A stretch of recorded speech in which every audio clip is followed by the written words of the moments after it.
we live and the way in which women are being handed out birth control like Skittles is actually fucking criminal, and it needs to stop. She was given the pill at 14 years old just because she was having some cramping. You can see around us that this way of living, this way of being doesn't work. Period sex especially, it's like...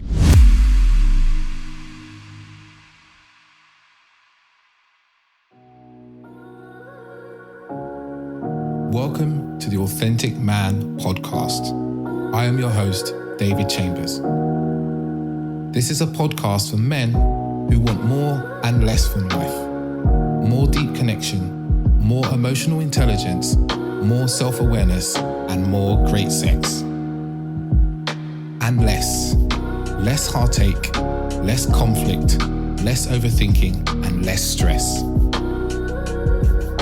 Creating dating lives, sex lives, and relationships that are incredible and authentic.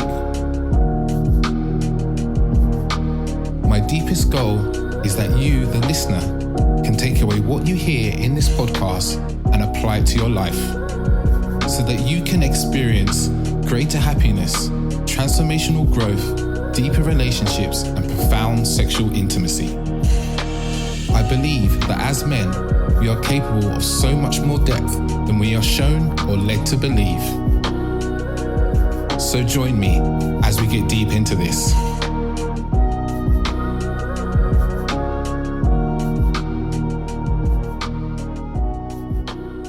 Welcome back to another episode of the Authentic Man podcast. I'm your host, David Chambers, a men's dating, relationship, and intimacy coach. And today we talk about a topic that I think is so valuable for men. This is something I've wanted to record about actually for a while from last season, which is really periods, menstrual cycle, all these things as men that we don't really learn about, right? No one teaches us at school. No one's taken us through this, to get into and understand in ways that can help us and also our partners, right? Because if we can understand something that's really intimate for our partners, we get to understand them better, we can connect better, and we can understand maybe their hormonal changes and their mood changes. And today I'm joined by Katie Moore. And yeah, we really get into it. We talk a lot about the cycle and all the different phases of the cycle, the different hormones. We talk about the different moods, the level of sex drive, what your partner might need in these moments and times in terms of support. We actually talk a little bit about kind of the gender war that happens and what is happening in the world and what needs to happen for us to get out of that. It's something I'm, quite passionate about. And we talk a lot about contraception as well. And Katie has some very strong views about that from her own personal experience. And how it's, affected her through her life. And we also talk about period sex. We get really into period sex towards in the episode, especially towards the end, and why we have very strong opinions about that and how you can have that in a way that is beautiful for both you and your partner. And you can kind of really create a deeply connected intimacy there in ways that don't just include penis and vagina sex, especially. We get into that detail as well. So if you're starting to listen to this episode, please, if you know this to be a useful topic to someone feel free to share it, share it with them, send it by email, however you want to send it to them, just so, you can help someone learn. Maybe you want to send this to your partner. If you're a woman, you might want to send this to your partner. If you're a man, you may want to send it to your other friends as well. That could also be really, really useful. And what's also useful to me is if you share it online, share it on Instagram. I do love a tag. It's always nice to know that people are listening and what value they're getting. So feel free to do that as well. Without further ado, I'll let you get into the episode. So people, as always, jumping in with a new guest into a new topic. And today I have with me someone who I've known for a little while. We've talked on and off over the last probably 6 months to a year. I've been following her work and her content, and I'm really happy to have her on the podcast to talk about such an important episode, especially for men to understand this, because I think often it's one of those things that men kind of feel scared of, and we'll probably get into why that is at some point today. Thank you for being here, Katie. Thank you so much for having me. It's such a pleasure. Mm-hmm. How are you doing today? I'm good. I'm on day 9 of my cycle. Mm-hmm. So I'm feeling the energy coming in. I'm feeling a little bit more turned on by life. I feel grounded. Yeah, and I'm really excited to be able to have this space to share my voice, and especially to talk about what we're going to dive into. I feel like it's so needed more than ever. So yeah, I'm ready. Yeah, Thank you for having me. And, for myself and also the listeners, it's like, I'd love to know, what is it that you do and how did you come to do what you do now? So I'm a female sexuality and menstrual coach and a rebirthing breathwork facilitator, primarily to vulva owners who are really ready to come home to their bodies and heal the relationship with their wombs to ultimately reclaim their feminine pleasure and power. I'm really devoted to revolutionizing the way that women and people that menstruate connect with their bodies and the earth and each other. And my mission is really to break the rules, spill the taboo tea, and rewrite the social norms that we have around the menstrual cycle, sexual wellness, and what it means to be a woman, so that you're able to live a life that feels radically authentic and in alignment. Incredible. Sounds very juicy. It is. I need a little elevator pitch like that, man. Turn the men on a little bit. Hit me up after. I'll write you a good one. Yeah, okay. I will drop that Instagram message straight afterwards. And what was your journey to do such mystical, wonderful, and beautiful work?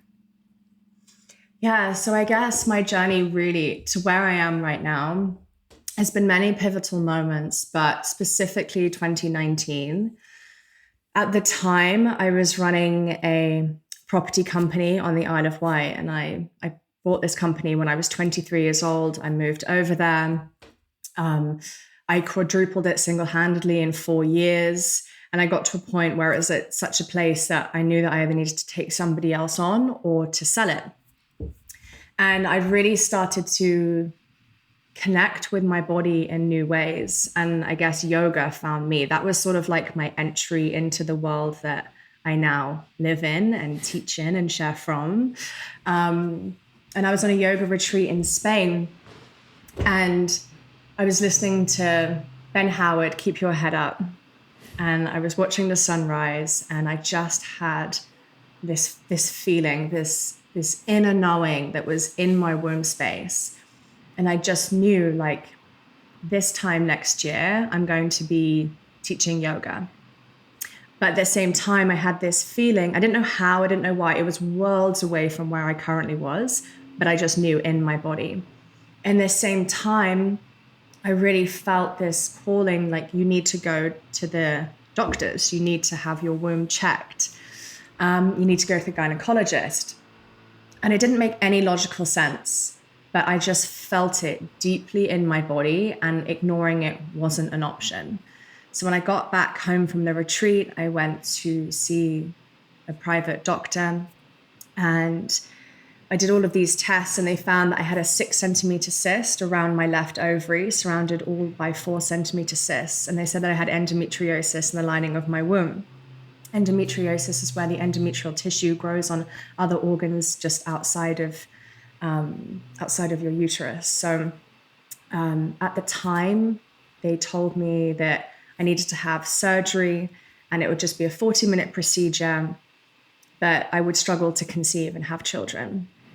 And just in that moment of this poorly lit surgeon's office that was over sanitized, and it was that awful green color, my whole world just crumbled. And I knew in that moment that the life that I was living was not in alignment to who I was and where I wanted to be. And I wanted more. And my partner at the time, we were in a long-term relationship. He was outside waiting in the car, and I just burst into tears in his arms because I knew that I was about to just set off a grenade and completely blow up my entire life as I knew it. But I knew that not doing it wasn't an option. And like I said before, it wasn't like this logical. It wasn't logical. My business was thriving. I was, making lots of money. I was in a long-term relationship. From the outside, I had everything that society kind of, puts on a pedestal of success. I had, But yet I felt so disconnected from my body. I felt numb. I was pleasureless. I was living so much up in my head. I even forgot I had a body. And that's how I'd spent all of my life up until that point. So I left my relationship. I moved to Brighton, and life just kind of happened. It's so funny how things just, it wasn't like I didn't do one thing in particular. It was just a conscious way of living and a conscious way of relating to myself and to others. And that kind of just unfolded. So I went in to have the procedure. And when they went in, they found that I had the cysts and I had endometriosis on both my ovaries, my womb, the lining of my womb, and my bladder. And it was almost a 3-hour procedure. And it took me months and months to heal. But creating that relationship with my body was non-negotiable. Like, my body now came first. And your body is always talking to you, not at you. And my body had been talking to me all of my life up until that point, and I had not been listening. And the thing, especially with endometriosis, there's actually a link between trauma, sexual trauma, and cases of endometriosis. So 1 in 10 women have endometriosis, and the same for women who have experienced like PTSD are twice as likely to get ovarian cancer. So there's so much that is held in our womb space, that is held in our bodies. And I really chose to heal, to really heal, not like the love and light spiritual bullshit. Like, I was going in, like it was a descent. The feminine really is a descent into the womb space. So that's what I devoted my life to do. And everything else has kind of just been a byproduct of that, of like, of course, why wouldn't I do this? Why wouldn't I hold this space? Why wouldn't I share this? But it was completely changing my nutrition, my lifestyle, my goodness, exercise, working. I planned my entire life around my cycle. Like today, we're intentionally having it today because I knew where I was going to be in my cycle and how I was going to be feeling. And that's it. And it's a non-negotiable. That's how I live my life. And that really is available to absolutely everybody. But everybody is different. And there's so much nuance. And there's, I mean, obviously we'll dive into it more, but you know, this is the journey that worked for me, but it's also the journey that I've seen worked for other people too. And it's really actually just coming back to who you are. It's really coming back to your natural rhythms, your natural cycles, coming back to nature. We are an extension of nature, and we have just been severed from that sacred connection. And over time, over a couple of years, I went back to my doctor, and actually December last year, and they told me that I'd managed to completely heal all of my endometriosis, my cysts, and I'll be able to conceive naturally on my own timeline. Wow. Wow. Wow. That's the sort of thing doctors, and they say to you, you know, they'll turn to you, I imagine, and I don't know for sure, is be like, yeah, we don't really know how that happened. We don't know, you know, what did you do? And then you tell them and they go, okay, cool. My surgeon literally turned around to me and looked me in the eye and said to me, you need to teach other women what you've done. Wow. Like, you know, and it is possible. But yeah, there's so much shame around our bodies, and there's actually very little knowledge. I think that's the biggest piece that is missing for all of us. And yeah, that's why I'm just so passionate about sharing this with others. And it really needs to be something that is spoken about freely amongst everybody. Like, I tell everybody now, it doesn't matter who they are. They're like, how are you? I'm like, yeah, I'm on day 9. I'm feeling good. I'm feeling grounded. You know, I'm feeling a little bit turned on. I'm making it normal to talk about. Like, why should we be ashamed of our bodies? Like, it just goes against everything that we actually are, like our core and our essence. And we all have to interact with one another. So this impacts all of us. It's not something that you can just kind of like shy away from or trying to put it into a little box and shun it. Like, that doesn't work. And there really is this big uprising. There is this big movement. And it's happening between all genders. And I feel like it needs to, but I feel like there is a divide, and it's not them against us. It's more of a how can we come together in union? Like, how can we work in harmony? That is what we are craving. That is what we need. Yeah, I just couldn't agree more. You know, I see, and I'm sure you see it as well, is there's just a lot of rhetoric, you know, especially men versus women. There's a lot of rhetoric that you see, which I kind of call like throwing grenades over the wall. You know, there's a kind of men hating women, you know, and there's women hating men. And what it does is it creates more of a divide, and the divide gets bigger, and that wall gets, you know, thicker. Maybe I should call it no man's land. And it's like, it's bigger and bigger. But what I've kind of come to learn through podcasting and my partner, and I do work with her women, I coach them, is I come to realize that men and women at their core have the same fears, worries, and dysfunctional beliefs and issues most of the time, not 100% of the time, but there are some differences. They surface differently because our conditioning is different, right? As men, we have a male condition, women have female conditioning. But we don't ever sit down to go, what's kind of at the heart of your problems? What's going on with you? We don't ask those questions. So we just assume and we just project. And, you know, the media, social media, is certain influencers, certain organizations, you know, they feed on that, and it helps them make more money and sell more stuff and gets more clicks. But there is a growing movement, I feel, of bringing people together, you know, like whether that's workshops, whether that's in coaching spaces and stuff like that, to actually witness and hear each other, maybe even in sharing circles where it's just like, oh, we're not that different. We don't need to hate each other. We've both got trauma and problems. That's why we act in the way that we act. And one of us isn't inherently bad and wrong, right? We just have our own bullshit that we're dealing with, right? And that comes from generational stuff that's been happening for years and years. That's not part of our own choice in life. And I feel like that's for me, more and more now, is like, that is some of the most important work we must do going forward as human beings, is to close this divide between men and women, because it is incredibly unhealthy for everybody, right? Across the board. Because as much as, you know, we live in a patriarchal society, men are not the bad guys. And as much as men will say that women are now, feminism is controlling the world, women are not the bad girls. Like, we are all in this bullshit together. Yeah. And yeah, it's beautiful that you brought it up, but it's like, feminism isn't women and the patriarchy isn't men. Exactly. Like, we need to just kind of make that distinction. And really, there's so much of it. But I mean, I think there's a lot of, you know, the father wound that is being shown within feminism and the mother wound that's shown within the patriarchy. And then it kind of comes up, and there's just this light shining on our shadows, and we are just projecting it at one another. And I really feel, especially in wound work, like the mother wound is unescapable. It really, really is. What you reject and what you deny, is part of your aspect and your psyche.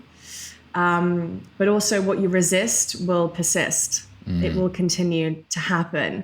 So it's really about witnessing it and noticing it and being very conscious about it, but not necessarily indulging in it. I used to get so hepped up about the patriarchy. And that's why, like, I'm very mindful of not giving it too much airtime. I think it needs to be spoken about and brought into spaces, but that's then. And what actually now can we do to move forward from this space? How can we come together? How can we rewrite the way in which we live, the way in which we relate? What can we do now to move forward together, as with one another, not against one another? We used to be in, you know, with goddess culture, and up until about 5,000 years ago, women were actually the head of the tribes. So we used to go, and especially when we would bleed, we would go to the red tents and tend to bleed together. The women would try bleeding together. So they would go off into the red tents for up to about a week. And at that time, your psychic ability, your intuition is on point.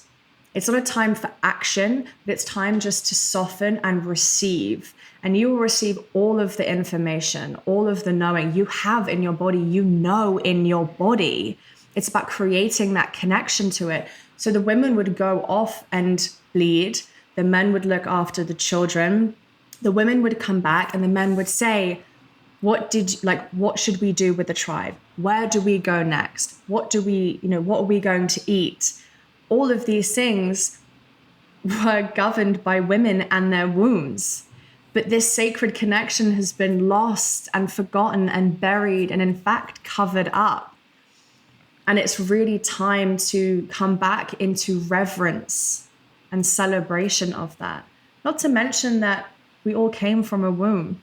Like this cycle that is so dirty and disgusting and sinful and shameful is actually part of the reason that we're here. But there's a lot that's wrapped up in there. But it's almost like this ancient lineage, and our ancestors have kind of just almost like there's a book and the pages have just been torn out and we've forgotten. And now it's really the time to start to remember and honor that. And I feel as though there's this turning point in society where like we are the only like animals, like on a primal level, we're the only animals that don't live naturally. Everything else lives naturally. It lives in natural rhythms. It lives in nature. It lives with the land, in harmony. And we don't do that. And we wonder why we feel so fucking disconnected, that we feel, not just not disconnected from ourselves, but from the spaces and the places and the community that we are craving to root down in. We live in a society that values logic over feeling, moving over being, suppression over surrender, mind over body, masculine over feminine. You can keep going on and on and on and on, right? But it's like that doesn't work. You can see around us that this way of living, this way of being doesn't work. So how can we come back? And a big part of that is just starting to slow down. Mm-hmm. We all need to start to slow down, regulate our nervous systems, coming back to basics and dropping into our bodies. Because like I said before, we know what we really desire. We know what we want to eat and where we want to go and who we want to be with. But the more that we live in this current way, the more and more severed we are from our true self. Mm. Yeah. The world, how it's been built is, as you put it so well there, it's like we've taken the masculine to be above the feminine. And that's the kind of root problem I think that the society has. And I think I'm not going to go as far to say we're now in an age of rebalancing, because I think this has been probably happening for the best part of 100 years, to be honest, 150 years. And it will continue to happen, a rebalancing until instead of one being over the other, we're looking to get into the point where there's union between the two, right? Interconnection, a wovenness, right? A kind of adoration and devotion to each other that brings us into balance of ourselves, with nature, with community, with, like you said, the natural seasons and cycles of the world. And I imagine we can also weave that in with the technology that we're also creating at the same time, because, as much as technology can be used for ill, it can also be used for wonderful and beautiful ways that help us as human beings. But there's a pendulum, right? So it'll be here and it'll be the patriarchy, and it will over here and it'll be feminism, and then it will swing back, and then it will swing, and there will be a time where it starts to come into more of a balance. But it takes time. It takes time. And I think there's also so much around it where there's a lot of misogyny and there's a lot of internal misogyny. It's actually really interesting to witness within women. And also we're striving for equality, and we want to have equal rights. And I'm for that. I feel like, we should have equal pay and all these things. Like I'm so for that. But also we need to understand that working a 9 to 5 doesn't work for females or people with female bodies. It doesn't actually work. So it's almost like we're fighting for something that is actually going against our very nature, because that's not who we are. The male cycle, the circadian rhythm, is 24 hours. That is who the 9 to 5 is made for. It is not made for females who have an infradian rhythm, which is a 28-day menstrual cycle. And starting to understand that and connect with that brings so much awareness and clarity of like, oh shit, no wonder I don't feel the same every day. No wonder I can't smash out a PB at the gym every single day. Oh wait, no wonder why I don't want to have sex with my partner on this day. Like starting to understand our own bodies, because knowledge is power. I was reading a newspaper article recently, and it was talking about female football players. And there's a large increase in the number of women who are playing at kind of, I presume it's the Premier League for women. I don't know the name actually, WSL, who are getting ACL injuries, right? Which is like knee injuries, the cartilage in the knee injuries, right? And it happens most likely when they're on their periods. And it's only now that research has come out to say that basically the joints are looser during those periods, right, for them. So it's actually they and at the moment from what I was reading, they're like, we're not really sure what to do, because obviously you can't just go, okay, you're in your period, you can't play football, you can't do your job. But equally, there needs to be some way to, protect against this. So it's, this cycle you speak of has far more implications than just periods and what we're kind of used to, especially from a kind of male point of view, right? Because men don't see the full cycle most of the time, right? They're only thinking of the 1 week of the bleed. And I think maybe this is a perfect time to ask you that question, actually. And it might seem like a very simple question, but I think it's a very good one to start with. It's like, what is the menstrual cycle? So the menstrual cycle is usually around about 28 days, depending. Now, I really want to stress that like every body is different. Every womb is different. How you exercise, what you eat, whether or not you're on the pill, which I'm sure I will talk about, because that also has implications in relationships too. All of this will impact your menstrual cycle. So day 1 to 5 is menstruation. So usually this is the time that I call my inner winter. And this is when the female hormones are at their absolute lowest point before a new cycle starts again. So it might really look like not a lot is happening, especially if you experience a menstrual cycle, but what you do now will set you up for your next cycle. And that's this common misbelief that like your cycle is just a period. What you do in every single season of your cycle will impact your next cycle. But the beauty of it is that when your bleed comes, that's day 1. And it's like this beautiful release, and it's like this beautiful reset. So at this time, your ovaries are getting this signal to build up multiple eggs for your ovulation next month. So it's really vital that the ovaries are getting the right signals. A happy and healthy ovulation equals a regular, painless, and happy period. So it's absolutely integral. There's also this really physical process that you're going through of actually having a period and releasing your womb lining into your vagina.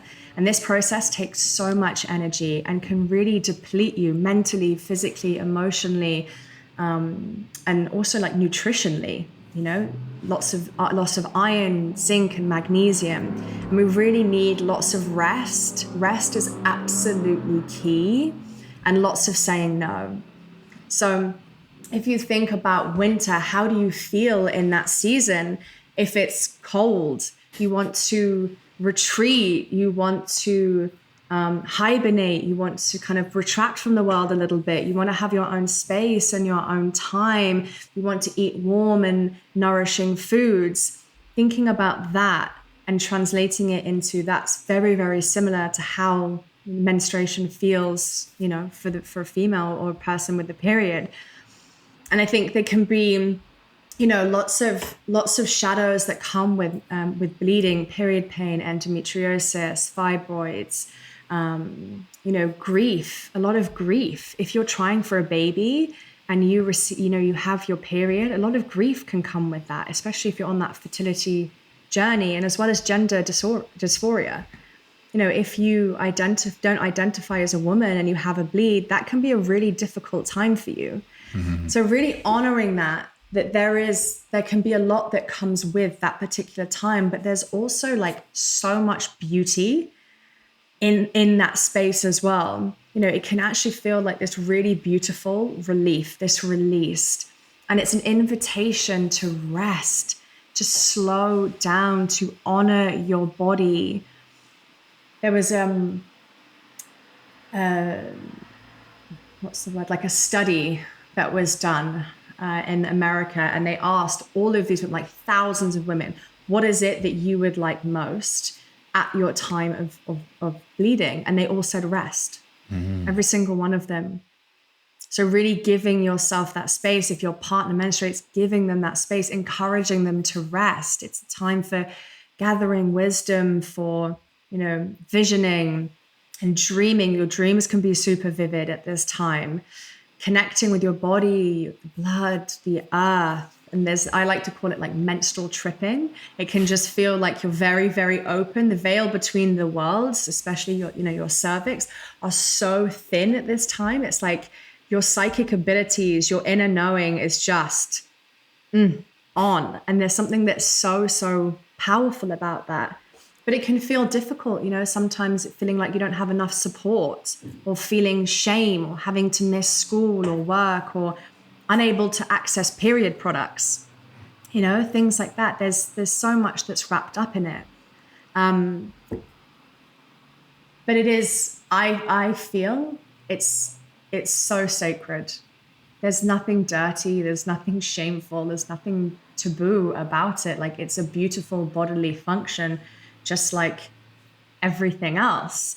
But it's starting to come into connection with that. And I'm not necessarily saying that people need to, start painting with their menstrual blood and, having period sex. And maybe that's not accessible and that doesn't feel good, right? But it's just actually about connecting to your body and saying, hey, I'm here, I'm listening. What do you need? So asking your partner in those moments, what do you need? How can I support you right now? And not necessarily not coming up with a solution to a problem or needing to fix anything. My partner, he's amazing. And this has been, honestly, learning about the menstrual cycle from my personal experience and seeing it with my partner as a man is fucking revolutionary. Like, it will revolutionize your relationship overnight. It's an absolute guarantee. Like, there's no way you can listen to all of this and not be able to change something. And it's difficult because obviously to really understand something, you need to embody and experience it. But there's just this level of openness to learn and just to listen. And actually sometimes we just want to be heard and witnessed in those moments. And it can be as simple as that. So then we move on from day 5 to about day 12 is the follicular phase. So this is the inner spring. If you think about it in terms of nature, things are starting to, flowers are starting to bloom, the sunshine is coming out a little bit more. It's new beginnings. And this is a time that the ovaries are really getting ready to release another egg. So you release 1 egg per ovulation. And as a result of that, the estrogen is starting to rise. And that also means there's an increase in serotonin.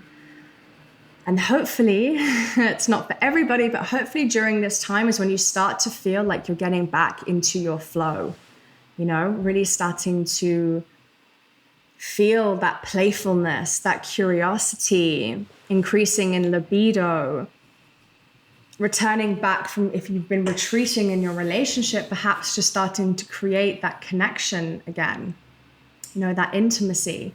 And there's so much I'd love to share after, once I've gone through like this cycle, like ways to connect and intimacy and pleasure and bringing like sex into it. Cause I feel like that's really important too.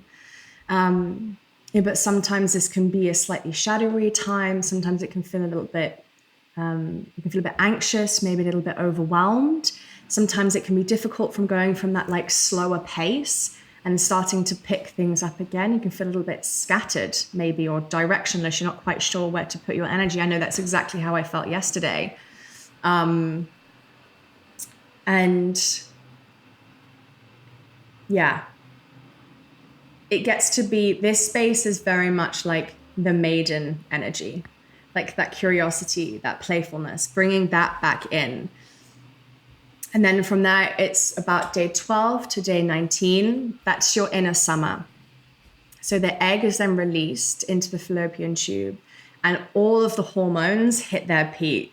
And this is the time to like take on the world. You feel sexy. You are glowing. You are physically wet. Your body naturally has a higher libido. This is the perfect time to try something new in the bedroom. Like now is the time.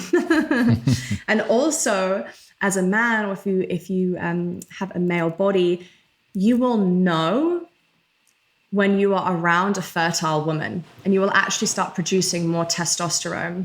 And this is actually one of the many reasons that I am actually against the pill. So this cycle will be slightly different if your partner is on the pill. They won't actually have a menstrual cycle because the pill stops ovulation. But again, I'd love to go into that as well. Stick a little pin in it, maybe remind me. But it's definitely something to come back to, because there are so many people who are on the pill, and it does actually impact relationships. So at this time when you are ovulating, it is all about pleasure. I cannot get enough. This is really when it's like the time of like sexual magnetism. Your fertility is at its peak. You're actually physically stronger. So going back to when you were talking about the football players, like this is the time you want to be playing a match in your ovulation, because that is when you are going to be at your strongest and feeling your best. Like you feel like Superwoman, you feel invincible.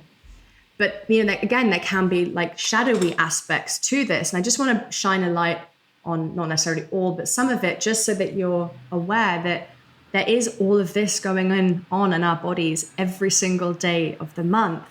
It can sometimes be a painful ovulation. Maybe it's a bit exhausting. I can feel sometimes very overwhelmed and anxious. Like my body's actually shaking because I have so much, especially because obviously I had endometriosis. So naturally my body's very high in estrogen anyway. So if you're estrogen dominant, this time can feel actually really fucking intense. And so often we're told like you should feel XYZ at this time of the month. Well, no, because everybody is different. Every womb is different. Everything is different, and playing an integral role in that. So kind of allowing it to like wash in and just taking what rings true and then leaving the rest. But also by shining a light on all of these kind of aspects and possibilities, maybe it will ring true for you listening for your partner, and shining a light on that. And also at this time, I've really noticed that sometimes because you naturally feel more turned on and sexy and exploring, they can actually bring up some sexual shadows around about this time. So really just kind of noticing that, but thinking about summer. How do you feel? You want to be naked. You want to be barefoot. You want to be in nature. You want to be experimenting. You want to have late nights dancing. You want to fuck under the full moon. You just want to do like, it's just like, oh yes, it's that. That is the feeling of being in, literally my nipples are hard. Like that is the feeling of being in your summer. It feels so good. And then moving from there, from day 19 to around about day 28. Again, some people's cycles are shorter or longer, but this is your post ovulation, and it's your inner autumn. So things are starting to slow down after summer. The darkness is slightly drawing in. You're starting to retreat a little bit more. If, the egg was released during ovulation and it isn't fertilized, then all of our hormones start to dip. And then the dipping estrogen means a dipping the serotonin, and that's when you get cravings and blood sugar. This is also the time that your progesterone is starting to increase. So there's kind of like this ovulation peak, or this peak, and then you ovulate and it dips. And at the same time, your progesterone is rising at the same time. The ovulation dips and then slightly comes back up. And then they both drop off towards the end as you come back down into your bleed time. But this really is a time for setting boundaries, to see where in your life that you're actually out of alignment. It can actually also be the perfect time for truth telling and authenticity. Like in this phase, I am a wild woman. I don't really relate to the light feminine that much, although I'm reconnecting to it because I've been doing more and more of this work, connecting with my menarche. So what the first time that you have a bleed, for me, I was 9. I was very, very young. And there was a lot of shame that's tapped around that. And that's why we feel so much shame. I literally thought I was having like internal bleeding. I thought I was actually going to die. And I didn't tell anyone. I was so afraid. And that stays with you. That's a trauma. Like that energy is stuck within your body, and especially in your pelvis. Your pelvic bowl is like this alchemical cauldron where everything gets stuck in it. And it's really about coming back into this work to start to move the energy around to then be released. That's why I mentioned before that a lot of the time the mother wound comes up when you start to connect with this space. Oof, it's a lot. It can be a lot, but there's so much joy, and it's the wild woman territory. It's the wild woman time. And from there, it's kind of, you start to head towards, a shadowy aspect of it is heading towards the last couple of days of PMS. And I really want to stress that PMS isn't a symptom. PMS is a collection of symptoms. Mm-hmm. So it's not just one thing. It's actually a few things that are, it's a culmination of something. So stress, lifestyle, diet, psychological distress, disharmony in any area of your life can all contribute to PMS. But in the medical world, there's no like clear cause from it. If you take a holistic view, you need to consider that there's significant shifts in hormones, that the energy and the priorities here in this phase, you need to understand why so many women experience uncomfortable symptoms this week, like the week leading up to it. And especially if we have lack of understanding, of body literacy, of connection to ourselves, like it can be really scary. Actually, it can feel quite overwhelming, and it can feel quite a lot. There can actually be a surge of sadness, depression, irritability, anger, increased in personal conflicts. You're looking at me like, I'll tell a story about this.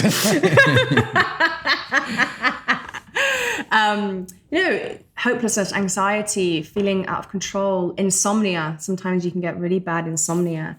And obviously the physical symptoms of it can be bloating, tender breasts, acne, all of those things. But I really feel like I should probably highlight at this point that like we need to start normalizing the premenstrual relationship ick. Because there's definitely a point, and I'm sure, actually I don't want to speak on any, but I know my partner's been on the receiving end of it, but like, you're in this ovulatory phase and you just cannot get enough of your partner. And then literally it feels almost like overnight that everything they do starts to piss you off and you just can't stand being around them, right? It's that sex goddess energy, that ovulation begins to wear off, and the wild woman takes its place, and she takes no prisoners. And this is actually really common before your bleed. It happens to pretty much, I'd say, most people. I know that feeling well. I've had moments when I look over at my partner and I'm just like, look at him over there minding his own business. How dare he not have PMS? Like, look at him. Or like, if he breathes any fucking louder, I'm actually going to punch him. Or like, you know, I would honestly rather be on my, I'm not even joking, it's an actual genuine thought of mine. I would rather be on my own, bear in mind we're getting married, right? So I would rather be on my own than put up with him drinking from his loud metal water bottle any longer. It's funny you say this, right? Because PMS. And actually, before I get into PMS, I want to say like the way you describe the seasons is really beautiful, right? Because this gives, you know, for the men, it gives you a really almost like a defined. God, I don't want to say these words, but I want to say these words. It's like a defined framework, which is flexible and also individual to the woman that you're with, right? Because I've actually given this as homework to one of my clients. I was like, go away and learn about the various seasons so you can understand your woman more. And then one of my clients actually spoke to him a few nights ago, and he talked it through. We were talking about intimacy and how to weave intimacy in between all of these places. So it's really beautiful to describe all the hormones that come and go, because there's a big fluctuation in hormones, right? Coming and going, and feeling there. And I think the thing that stands out to me about PMS is, once I've talked to men before, and they've said to me, spoke to some men, not all men, some guys before in the past, and they've been like, yeah, all women have PMS. And I remember this conversation years ago, and I remember going, no, man, that's not my experience, actually. He's like, no. All women get really moody around their period, like, blah, blah, get irritable, blah, blah, blah. And I was like, nah, man, this has really not been my experience of women. And I had to stop and think, God, maybe it's because I'm not in the past, as I just not noticed, right? That's also one thing. And I remember talking to my girlfriend at the time, and she was like, no, it's not really, it wasn't too severe for her. And also she was on the pill as well. Now, my girlfriend now also I've come to learn this cycle as a man, not completely, like I can't say I can recognize all the different phases, but there's two particular parts of the phase that I'm very well acquainted with, right? Which is autumn and winter, if I'm honest. Those are the two that I'm like, and we have a joke in our house, and I think I could say this on the podcast, where I can pretty much touch Ursa's breasts, right? I can squeeze her boobs and I can tell her how many days into her period, right? I can squeeze them, and by her reaction, by how much it hurts her, not in any sort of seriously painful way, but I can be like, okay, you're 3 days away now, aren't you? And she'll be like, she's tracking it. She's got a little app, and she'll be like, yeah, I'm 3 days away. Or there's been times where I've done it and I'll go, you're 2 days away. She goes, no, I'm 3 days away. I'm like, okay, cool. And then 2 days later, she's like, okay, my period today. You were right. I was like, yeah, okay.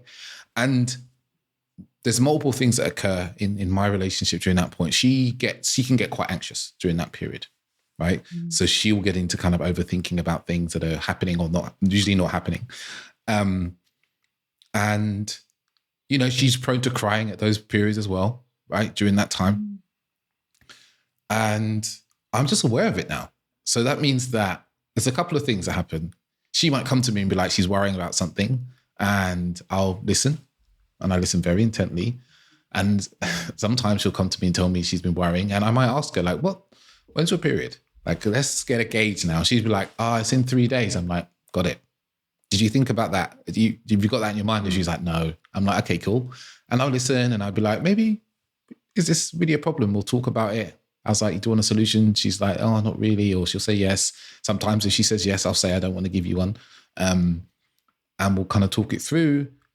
And we've come to realize that, there's a cycle of mood that moves. And we can accept that happens. It doesn't have to mean anything about our relationship. That's something that she kind of falls into sometimes. She can fall into kind of like getting anxious about the relationship and where things are going and what's happening and not happening. And that's a really important one, guys, to, you know, if you find that almost like clockwork, once a month, your girlfriend or your partner is like worrying about the relationship, this may be why.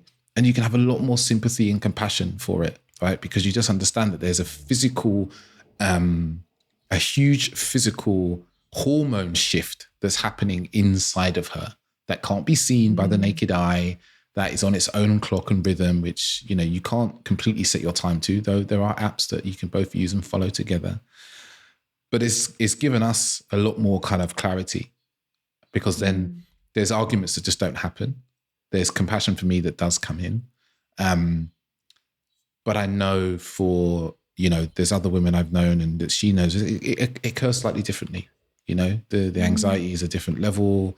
The stress and worries can be very different. But I guess what I'm trying to say, men, is that you can really assist in this time, not just for giving to your partner, right? This makes your relationship better. And also, I know you guys, you like to hear this sometimes, it makes your life easier too, right? Because you find yourself not like spiraling with the thinking in the same way.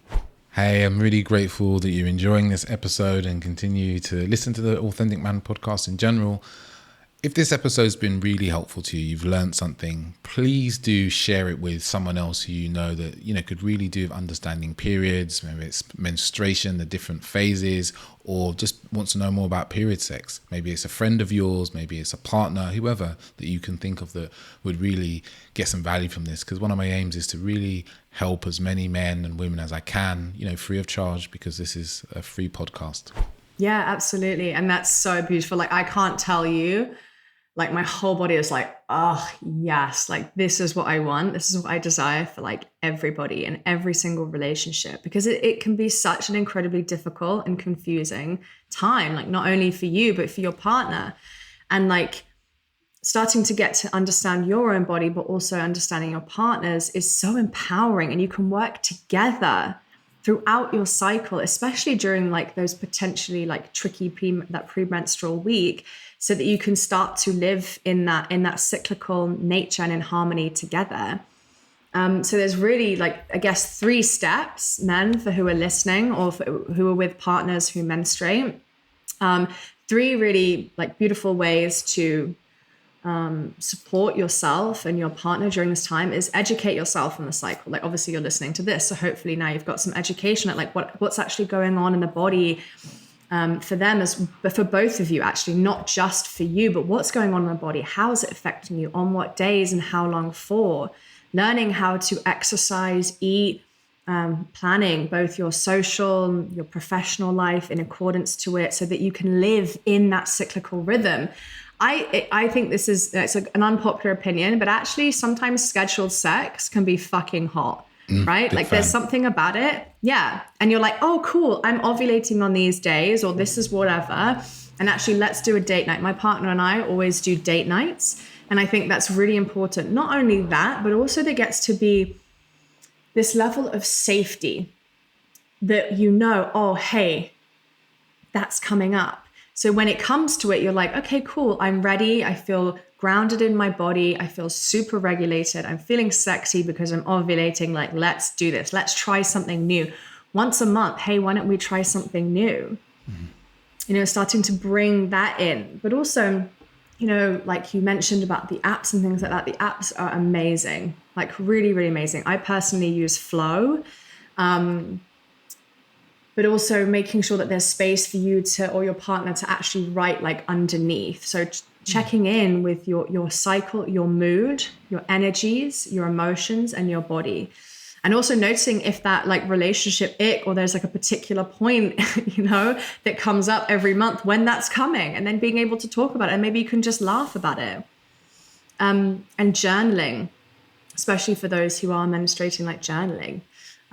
What's coming up, and also for the men too. Like my partner, he has a journal, so he wakes up every single morning, he meditates, he journals, he has his morning practice of movement, and then that's him, like every single day. I try to do that doesn't work for me, right? That's part of the one of the many reasons we're not, like, it just doesn't work, how different we are. But he says that he has a gratitude journal and he has a Katie journal. And every day he sits and he writes a gratitude about what he's grateful for in life. And he has a gratitude journal about what he's grateful for in our relationship. And I think that gets to be really beautiful, especially maybe in those moments where she's just flick a few pages back, maybe have a look. But communication is absolutely key in all relationships across all board. Explain how you feel, what's going on for you, asking for what you need. reassuring your partner, hey, like, how can I support you right now? Communication, like, here's some communication tips. I'll give you some examples. Here we go. That will work 9 out of 10 times, and they're tried and tested in my relationship. So I would say for a man, I'd be like saying to your partner, would you like a hug or some help? Would you like opinions or just to be heard? I hear you and I've got you. Would you like me to cook a nourishing meal for you where you are in your cycle? Would you like me to draw a bath and light you some candles so you can rest and have some alone time? Or even simply, if they're coming to you with those problems or those worries, you know, would you be open to a reflection? You know, and yes, you can do both. You can absolutely comfort your partner and find solutions. But it's not necessarily about what you can do. It's about what your partner wants and needs in that moment. And these moments are tender. So this is really an opportunity for you to be a safe space. And solutions matter far less than just being there for one another in the way that you or they need. Yeah, I love those. It's like putting the focus on, it's like shifting periods from being something that's like we shouldn't talk about to something that can become front and center to our conversation and part of our communication and part of how we're living. Yeah. So, you know, my partner also, she calls it that PMS period. She calls it period brain. And we laugh about it. And sometimes, and I'm going to also add in like how, you know, because those communication ways are really beautiful. Like, do you need a solution? Do you just want me to hear you? Like, sometimes we get to an end of a conversation. So you tell him about something in a day and I'll go just to like start to solve or give my opinion. And I'm like, do you want me to do anything with this? And she'll go, oh yeah, I want to hear what's your thoughts on this. And I'm like, are you sure you want to hear my thoughts? And she's like, yeah, okay, cool. Do you want to, or I'll say, do you want a solution? Do you want a solution to that? And she'll go, yeah. Or she'll say no, depending. One of the other ways I feel like we've learned to kind of manage this pre-period, PMS period, and I'm going to say this is not for the faint-hearted, right? This is something that we've cultivated over time, is humor, actually. Because during those periods for her, when it kind of comes up, she might start getting into this cycle of thinking about something, and she might be lying in bed and I'm like, what's wrong? And she's like, oh, nothing. And I'm like, oh, nothing. And then she'll say, oh, what is it? And we'll start talking and she'll start telling me. And I'm like, man. And again, this is something we've cultivated in our relationship. And I'm like, nah, man, that's some crazy period time right now, isn't it? And she'll be like, she might be like, oh, yes. I'm like, yeah, you just can't listen to those thoughts, can you? You can't just trust any validity right now. And she's like, yeah, you're right. And that's enough to like help her break the pattern. But again, I'm saying that this is not for the faint-hearted, because I can imagine, you know, you need to cultivate this in a relationship if that level of humor can be, and play can be brought. Because, you know, sometimes we get into these cycles of thinking that are way more serious than they need to be, you know, and we sometimes just need a little shake to go, oh shit, yeah, I'm being fucking ridiculous here. Or, you know, or something like that. But sometimes also there's a different level, maybe some pain, there may be some compassion, there may be some old memories that are coming up that actually need to be worked with. So it's like being, as I say to my men a lot that I work with, it's like having range and being nimble in the moment to feel the moment and what's required and what's the kind of best way to, I don't want to say tackle or manage, because it's not, it's like to liberate the most joy, freedom, and love in the moment. Yes.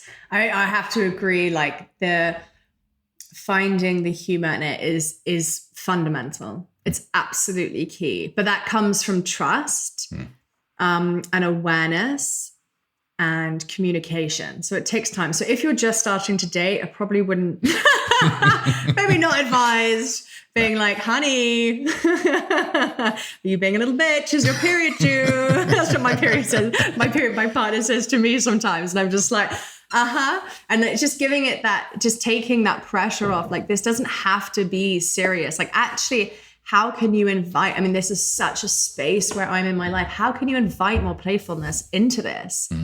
How can you bring more joy and more innocence and more curiosity and more fun into life?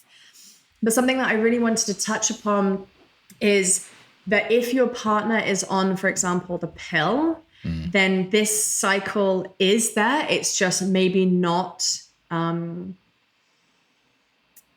won't be, it's there naturally, but it's being stopped by the pill. And the pill literally changes who you would choose as a partner. So in a recent poll that I did with my community, I think it was like way over 60% thought that statement was like fake news. Like, so I just want to share a little bit about this because I feel like it's something that people should be aware of. And I really want to bring that into this space. And it can also be a bit of like a shocking statement because the pill was really revolutionary, you know, but it's not the 50s anymore. And actually female empowerment isn't taking like popping synthetic pills like Skittles. It's about learning your body and your cycle and living in alignment to that. So they got, in a scientific experiment, they got men to wear t-shirts for 3 days and for 3 nights with no deodorant, no soap, and no showers. And the t-shirts were then put into plastic bags. And the women smelled the bags and marked on a piece of paper how attractive they thought that the men were based on only the smell of the shirt.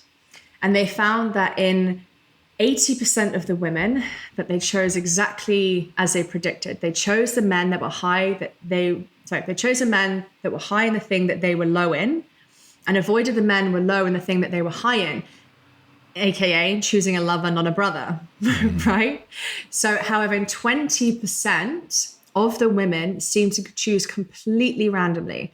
So they went back to the data, and what did they find? That the women were actually on birth control. So all mammals use pheromones to communicate. This is our natural and primal instinct, which are totally subconscious. You don't even know that it's happening. And this is actually how and why we choose our partners. We can put like a sexy spin on it. We can make it sound more complex and more romantic, but at its core, on a biological level, that's why we choose our partners, whether we are consciously choosing to have a baby or not. However, the pill changes our brain, our hormones, and our pheromones, and it alters our biochemistry, and that actually interferes with the course of nature. So similarly to women, the way in which men biologically work is by using smell and the pheromones. So when men subconsciously smell a fertile woman is around them, whether it's their partner or if they're just walking down the street and they just pass some women, their body knows. And it literally causes this response of like, oh shit, society is continuing. And you start to produce more testosterone. And unfortunately, we live in a world where, not all, and this is definitely not a pop at men, but, smoking vapes, watching porn, playing video games in mum's bedroom. And all of this is really interfering with testosterone. And I'm not saying that it's down to women to stop taking the pill for the sake of men, or whatever. But I'm saying that it's actually essential that we really start to understand the real impacts of, this menstrual menace, I guess, like the nicest way to put it, that interferes with our internal world, that it, like in turn ripples out to all of society. Don't get me wrong, like birth control is necessary, but when hormonal birth control, especially as it is currently handed out like Skittles as the answer to healing menstrual problems, is an absolute fucking crime. We need to start to get down to the root cause, because heavy, painful, debilitating periods, low moods, depression, anxiety, all of this is not normal. It's common, but it is not normal. And I think 85% of women have used hormonal birth control in their life at some point. And this is versus all of the other methods that work as well, if not better, and are safer for women. So we need to start to have these conversations and actually talking about this like we are right now, and educating and empowering ourselves as others.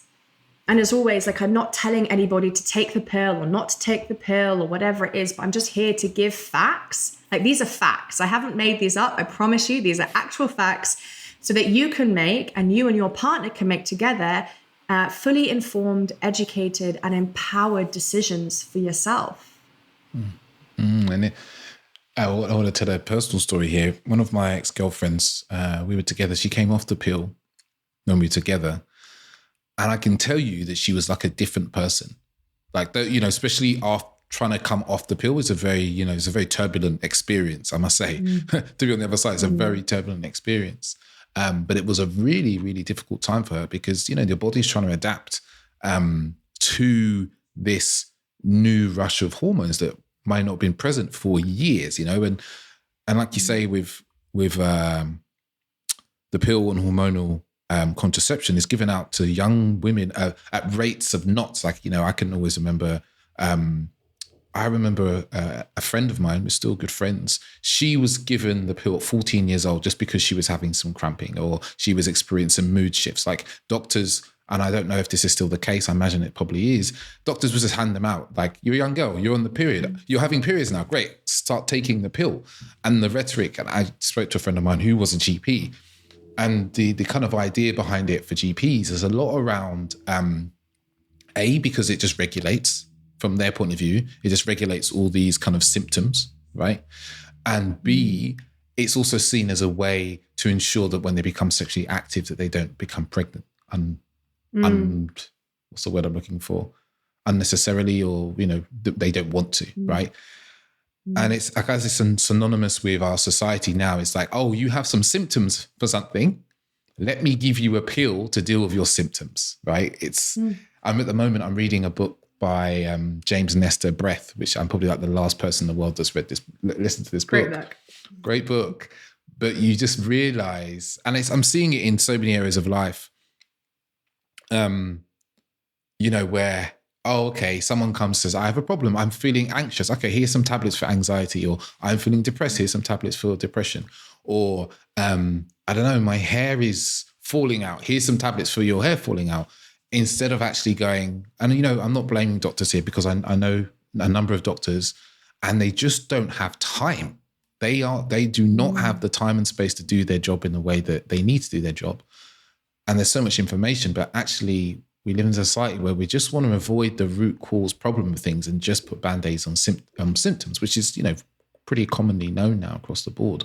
But it's also the same when it comes to women and contraception, especially hormonal contraception. As you said, it's just like given out, like it's the doctors might as well roll into school than go into like, I don't know, what would be like year 8 and 9 at a certain point and go, here you go, girls, here you go, all of you get one of these. And they're like, oh, why are you giving these to us? No, we're going to give them, you're going to take them anyways. You might as well start now. It's almost like that sort of idea.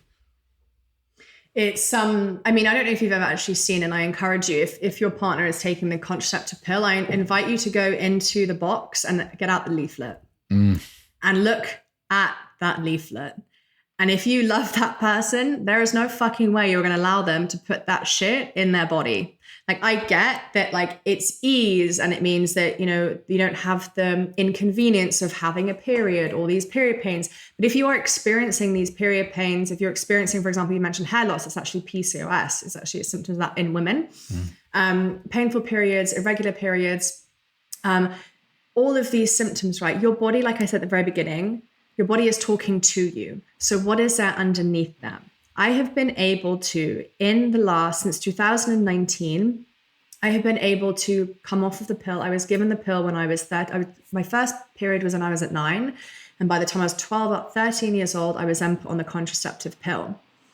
This, I already had struggled with my mental health issues, quite severely. And this was just like an absolute downfall to that. I found out that I had cervical dysplasia, so precancerous cells on my cervix, and I had them removed. I then, they told me that I had PCOS, so polycystic ovary syndrome, and they didn't even test me for it. They just put me on even more hormones. So I was 25 at the time, and I was on the contraceptive pill, estrogen patches, estrogen gel, microgygon, and glucobay. And I hadn't even been tested. Bearing in mind, I am naturally high in E2, which is estrogen, which causes endometriosis and ovarian cysts. Wow. And what did I have later? It sent me into an absolute spiral. I was a crazed woman. It was insane.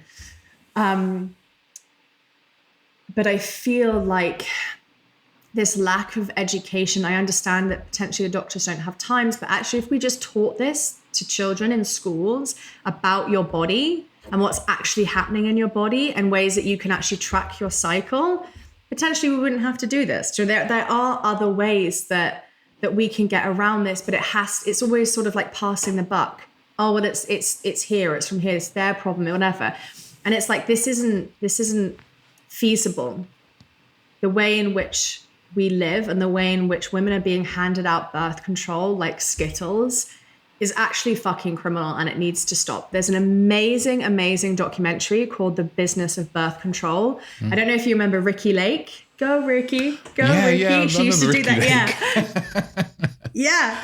So Ricki Lake, she has an amazing documentary that she's done on birth control, and that is incredibly eye-opening. So I'd highly, highly recommend that for either yourself or your partner to watch, or definitely your partner if they're on birth control.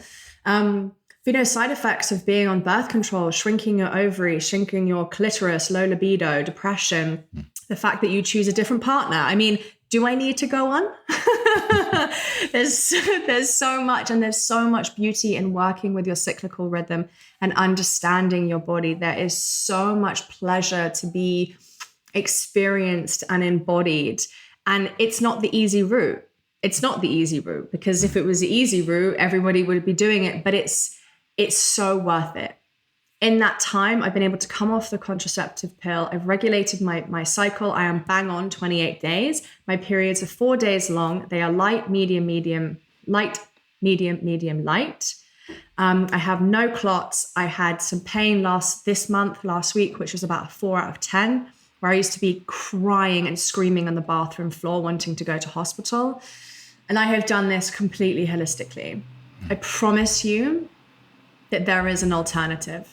There is absolutely alternative. And of course, it's the lifestyle things, but it's also getting into going to therapy, working on my mother wound, which I'm going into my 4th year of working heavily on my mother wound with a lifetime to go. But there is so much that's there. When you start to connect with the womb, there is so much magic and medicine waiting to be embodied. And when you live from that space, there is nothing better. Yeah. It's going to the root of the symptoms, because so much of what we experience through our bodies is emotional, right? This emotional stuff that's been trapped, that's been locked in there. And as you said, with general medicine, it's like, okay, let's deal with your symptoms, instead of like, like you said, you could go to therapy and start to, look at that and speak about that and release that and let go of that. It might be some, physical body work that's necessary, or massage and so forth. But because this actually gets to the thing, and instead of just taking another tablet to mask off the symptom, you get to the root cause, which you'll notice that a whole load of other things in your life will disappear. Absolutely. And I feel like it actually doesn't have to be this healing work, right? It doesn't have to be really deep and really dark. It can actually be light and enjoyable. Up until this point, I'm just entering a season of my life where I'm like, I want it slow. I want it soft. I want it sensual. Like, that's how I want my healing. That's how I want my pleasure. That's how I want my sex. Like, that is what I'm available for. Because before I was like, I want life to fuck me open. I want it hard. I want it fast. I want it now. I want my healing. I want everything. And it's like, okay, but the death is going to fuck you just as hard. And the one thing that you learn through seasons, through every breath, every moment, every day, every season, every menstrual cycle, every lunar cycle, which is completely interconnected, is that death and rebirth is inevitable. Like, that is part of it. But actually, you can call it in. You can actually start to connect with your womb and your cycle, and bringing those aspects into your relationship. For example, having a morning smoothie that boosts your cycle, that's supportive of your cycle. That's what we do in our house. And they're great because they're nutritious and amazing. They're also brilliant for your hormones. So it's ways of incorporating it into your life that just feel like easy and not overwhelming, but really supportive and nourishing. Yeah. It's working with the body instead of working against it. Yeah, absolutely. Definitely. And you touched on your first bleed, and I wrote it down here because this is something that I've spoke to many women about actually. And I guess maybe actually I should probably put this in at this point because it might seem odd that I feel so comfortable talking about periods. I grew up in a house of 3 women. My mum, 4 women. 4 women, yes, sorry. I should remember I had 3 sisters, 4 women. And the reason why I think 3 is because, when I was I probably went and first bought sanitary towels or tampons when I was 12 years old. Going to the shop and my mum being like, you need to go and get these. And I remember being like, okay, cool, I need to go and get those. Go to the corner shop, pick them up. And they would be around the house. And so it was very normal for me to see sanitary products and so forth. And even to talk about periods with my older sister, mainly my older sister, not so much my younger ones. So I've become very au fait with it, even with past partners and so forth. So this is why I'm so au fait with talking about this, because I know a lot of men struggle. But the question I have actually is around your first bleed, because I've heard a lot of really horrible stories from a lot of women and their experience of their first period, their first bleed. And often, quite a lot of them is through their mothers. They have an experience of like feeling shamed or being, some way there's some level of shame that gets kind of put on them and they experience in their first bleed. So I'd love to get into like, why is it that there's so much shame around menstruation and the blood, and why is it seen often in many cultures and societies as dirty, if we're really honest? That's the kind of the way that a lot of men I know interact with periods, and probably even throw some period sex in there, because that's always an important topic to get into. Well, first I'm going to say period sex is hot. Controversial or not, I don't give a fuck. I love it. So I'm just going to throw that out there. So my first bleed, I was 9 years old and I was doing roly-polies down the hallway, and I accidentally hit my root and my vulva on the heel of my foot. And I was like, oh God. And it was really bruised. And I later on that day, completely coincidentally, started my period. I had fresh blood when I went to the bathroom. And I grew up, I'm a only child. Both of my parents are narcissists. And my mother left my father when I was 1. I was always at home on my own. That's how I remember my childhood. And I just didn't feel like I had anybody around me. So it felt like an incredibly lonely and difficult time, isolating time for me. And that's actually a theme that has kept coming through in my life, that keeps showing up. And I just didn't tell anybody. I just stuck some tissue in my underwear and didn't tell anybody, because I was just like, I was weird, or I was dying, or there was something wrong with me. And to be honest, I didn't want to be an inconvenience. And I wasn't told really at 9, I don't know about other people, but I wasn't really told much about this. I was very young. I developed very, very early. And I think there's ways in which we can actually start to incorporate it into schooling from a young age in a way that doesn't feel like unnecessary or like overkill. We can kind of just start to incorporate it into our educational systems so that it just becomes very natural, like just a natural progression and way of life. And also, if you've got children now, starting to just being more open with them, talking with them about it, especially if you have boys. I've got friends who've got boys and they're very, very open about it.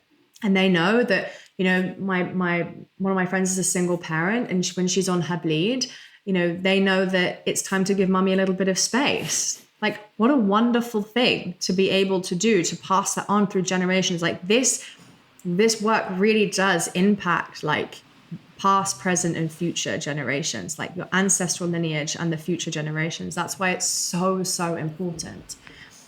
And then if I'm honest, from around about then, there's kind of like this blank around it a little bit. I think probably because my body had just started to block it out, or perhaps it wasn't particularly regular. I'm not sure, if I'm honest.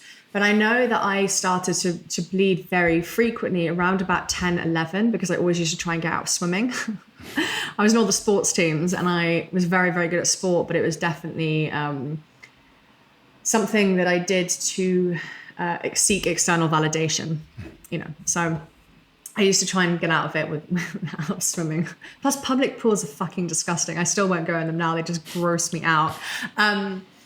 So I remember being on my period. I was using pads, and then I went to boarding school when I was 11, and I went to use a tampon for the first time, and I put a tampon in, and they don't teach you that if you put a tampon in, you have to be wet enough, and if you're not, you can't physically pull it out. And I was absolutely terrified. I called my mum on their RSE number.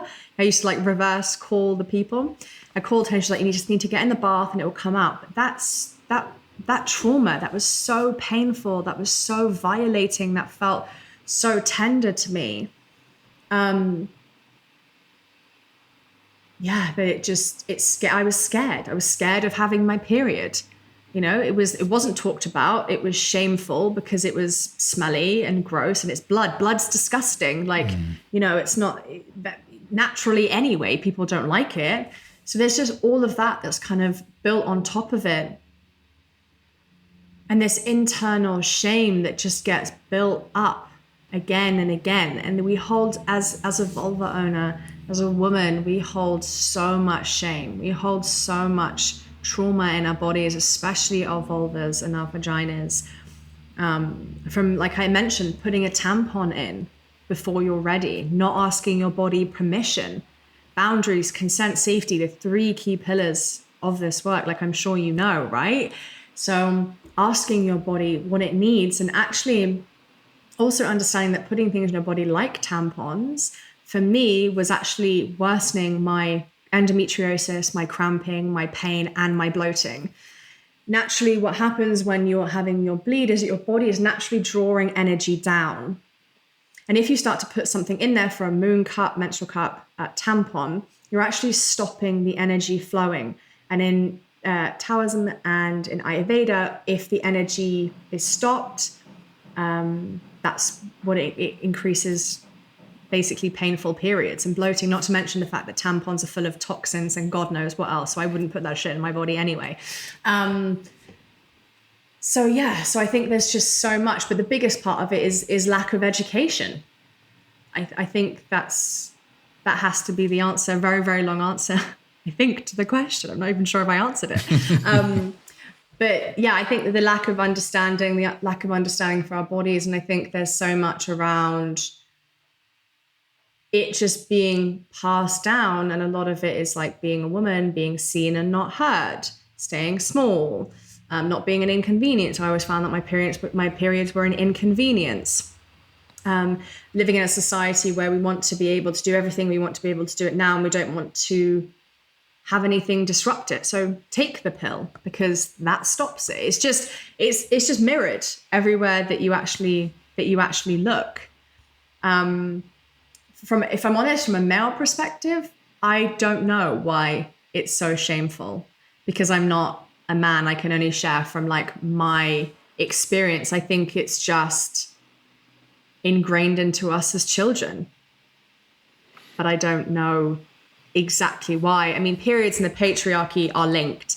It's wild when you start to dive into it.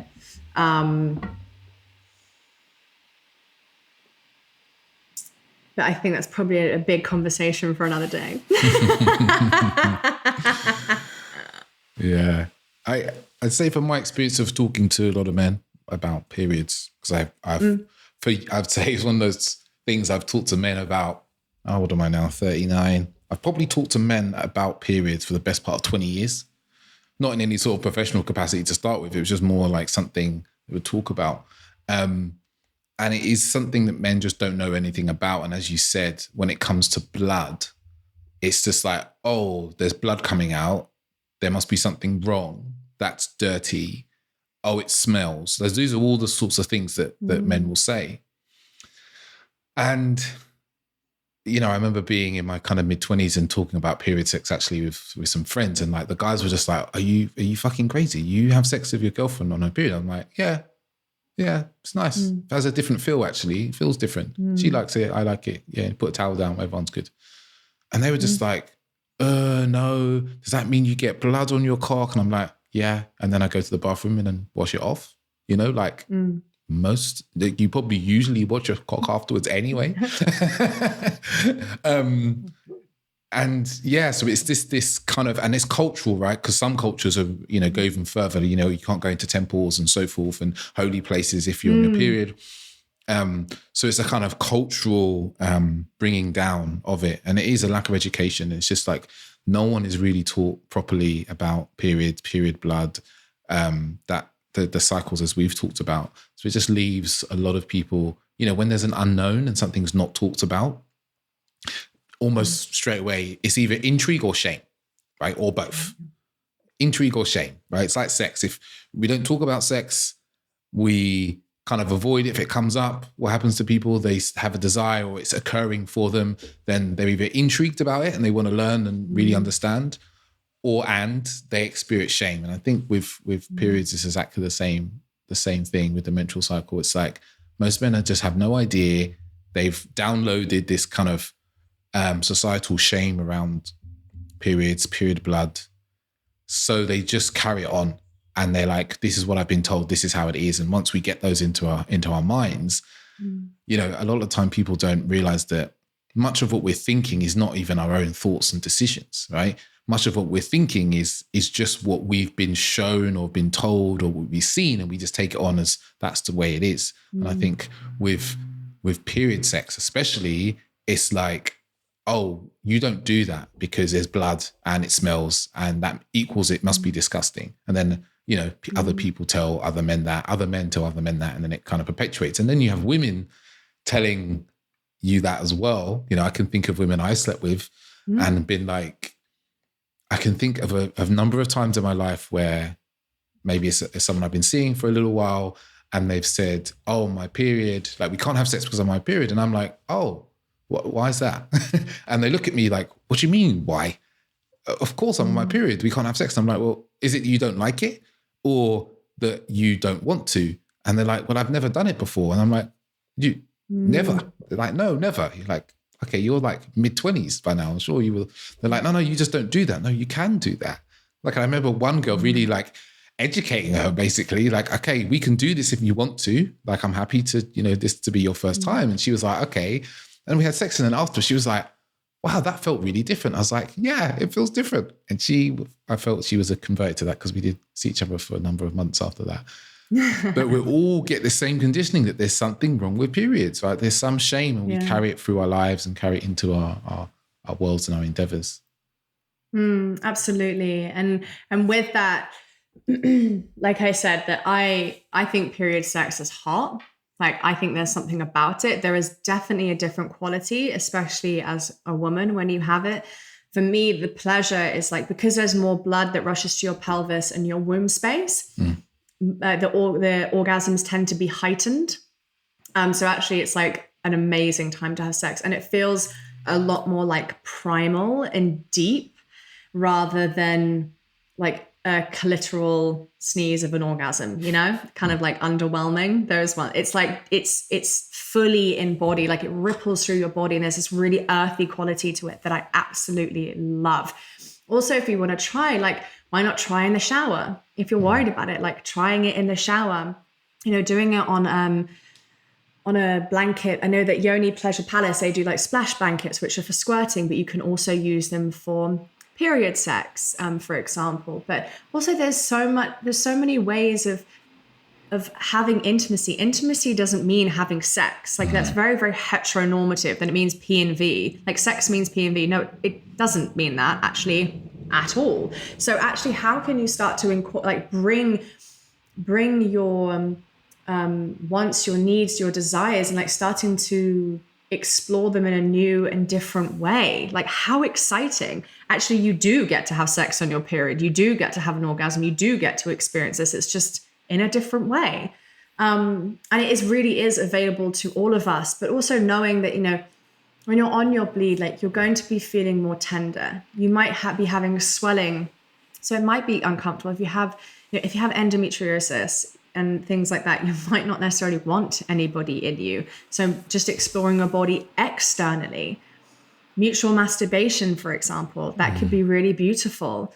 Nipple play, massaging, all of these wonderful things you get to explore. And then as you start to come out into your follicular, into your inner spring, now is the time that kind of everything's coming back on. You're feeling a little bit more of that turn on. You're feeling a little bit more into being sensual. Like, we're human beings. We're inherently sensual. That's who we are. Sensuality, sensual, senses, right? Sense. So how can you start to incorporate that into it?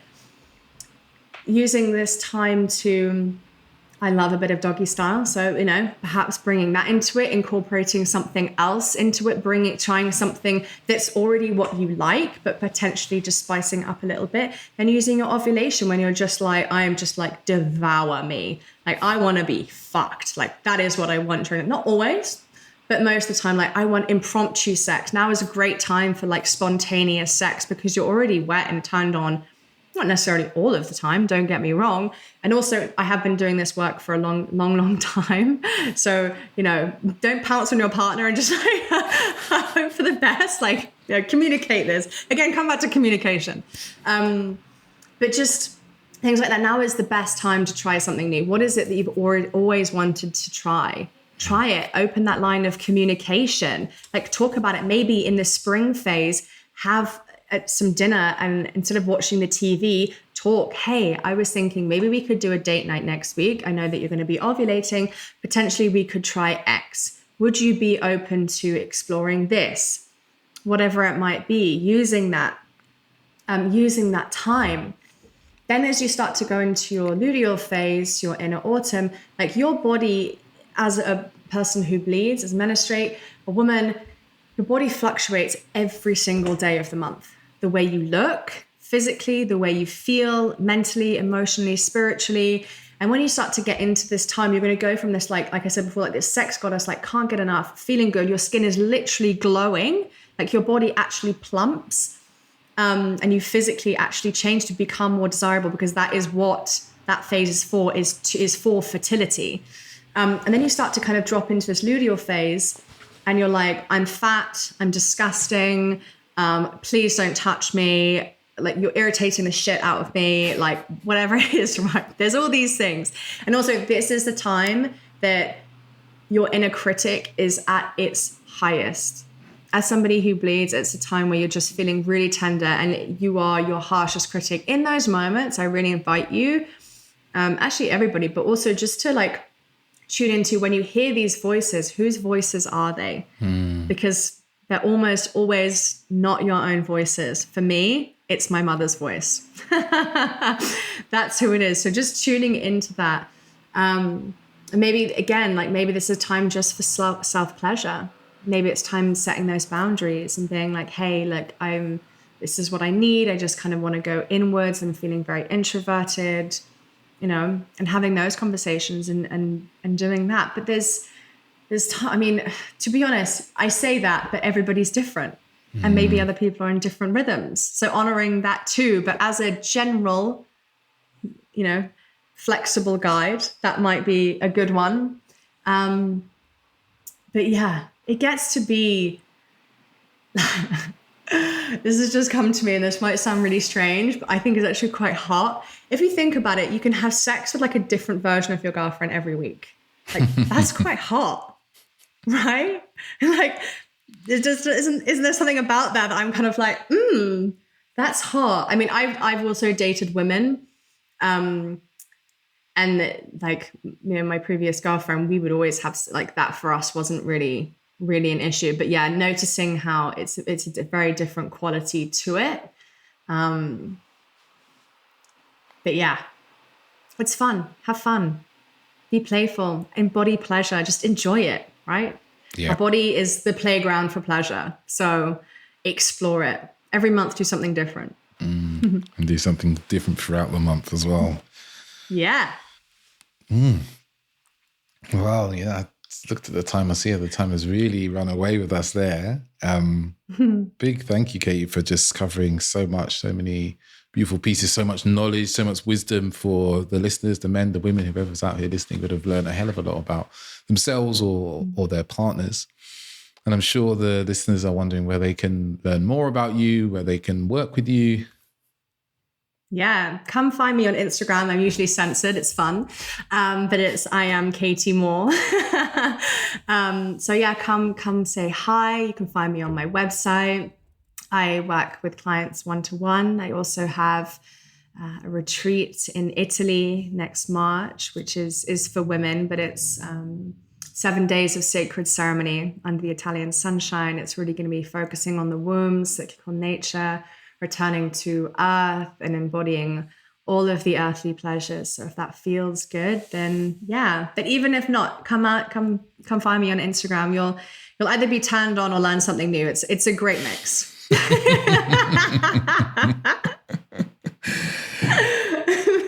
Two of the most joyful things to experience. Wonderful. Thank you so much for having me. Thank you. And listeners, I'm sure you have learned an absolute fuck ton today. I use that as a phrase today. It's my favorite metric. And I'm sure we and Kate would love to hear from you about what you've learned, what you've been able to shift and change potentially in your relationship. Maybe now, the guys listening, you're probably going to go to your partner and go, do you know about these seasons? Like, what is it like for you? Maybe you could ask some questions and be curious, right, about your partner. Or maybe the ladies that are listening, because I know there's a strong following of women that follow my podcast. Maybe you've really learned about yourself now in ways that you had no idea before, because, some of this information is going to be very new to you. And maybe this is an episode you can send to your partner for him to understand you a little bit more and have far more joyful sex and different sex throughout the month. But I'd love to hear from you if you've taken something away from today or you have any questions. But we'll leave it there. And yeah, just say a big thank you and have a wonderful day wherever you are in the world.